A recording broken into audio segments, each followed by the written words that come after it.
দশম শ্রেণীর যারা ছাত্রছাত্রী রয়েছে, তোমাদের অভিষেক কবিতা থেকে, বাংলার অভিষেক কবিতা থেকে একটি প্রশ্নের আমি উত্তর দেব।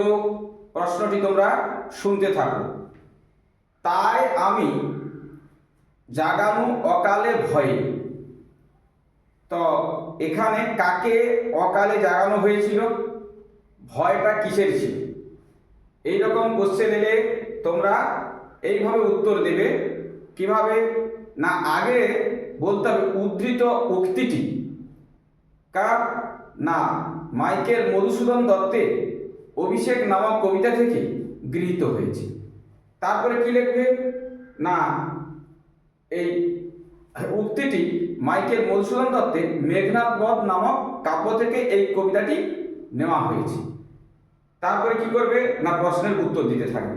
কিভাবে দিবে, না কাকে অকালে জাগানো হয়েছিল, না জাগানো হয়েছিল কে, না কুম্ভকর্ণকে। কুম্ভকর্ণ কে ছিল, রাবণের ভাই, তাকে অকালে জাগানো হয়েছিল। মানে সে 6 মাস ঘুমোয় আর 6 মাস জেগে থাকে।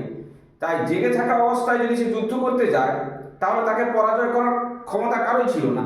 কিন্তু যদি তাকে সে ঘুমন্ত অবস্থায় যদি তাকে জাগানো হয় তাহলে তার কি, যে কারো হাতেই তার বধ হবে। তাই কুম্ভকর্ণকে অকালে জাগানো হয়েছিল। তাতে কিন্তু কুম্ভকর্ণের মৃত্যু হয়ে গেছিল, কুম্ভকর্ণের বধ হয়ে গেছিল।